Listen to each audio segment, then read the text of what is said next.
Okay, in this lesson we are going to recreate this table here.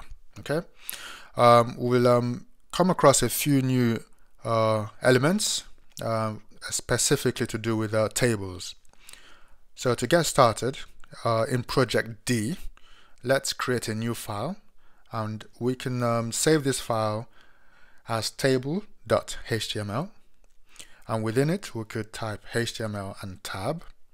Select everything in HTML indent, and we could say give it a title as payment confirmation, and within our body element we can create a table like this and give it a caption, and we could repeat payment confirmation as the title, as the caption. Okay, so once we've done this, we can put a border of 1 so we can visualize our table. So go into your projects folder, project D, and double click table. So this is what we've done so far. So expand on this. Okay, so expand on this, we can go into table, and we could add a table head, T head, and a table row, and within it we could add 6 TH. So these are columns. So the first column will be a hash, so number. So we have first name and we have last name. Then we have the actual bill, and we have the status of the bill. Then we have the amount to be paid for this bill. So let's see what this looks like. So that's the first row that we've created. And now we want to add a table body, T body. And within that we need to put a table row, and within that we need to put a table dimension. Okay, so put 6 of this again. So this will tally up with our table head. So the first one will be the number 1, then a second would be name. I'll put my name, Kingsley, and I put Ijomah as the last name, my last name. And then the bill is electricity, and the status is paid, and the amount of money for this bill is £90. Okay, so let's see what we've done. So we've got a new row here, and we can see we have a funny character showing up for our pound sign. To get rid of that, within our head element we are going to say meta character set, and then we have UTF-8. so this will sort out any missing character sets for us. And there we go. So it's looking good. Alright, so what we now need to do is copy our table row so we could have variety of data.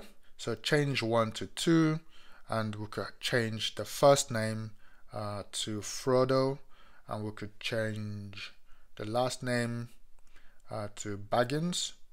The bill he's paying is water, and the status of that is pending. And we could change this from 90 to £60. And we could do the same again. You could paste or just copy again and paste this, and change this to 3. And the name is Harry, and we could change the last name to Gottlieb. And the bill for Harry is cancel tax, leave it as pending, and £20. So we have 3 rows, and if we save this and reset, we can see we have the 3 rows displayed in our table with different columns. Okay, so the last thing we want to do here is create a table foot, T foot.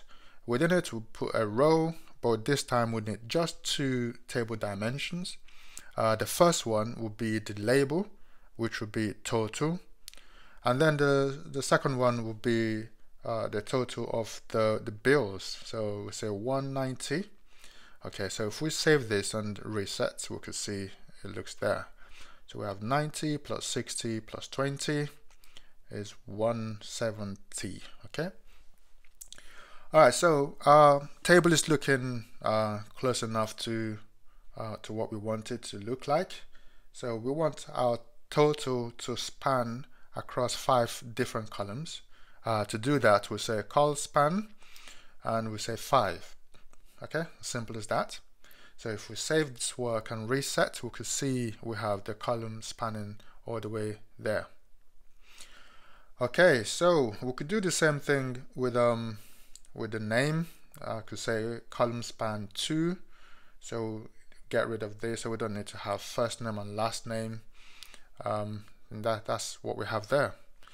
Okay, so this is pretty much as far as we can get for this lesson. So what's left to do is to put in some styles, and you can come over here, you can learn a few more things on your own. So this is very similar to what we've done so far. There's a table and we have captions and t-head, etc.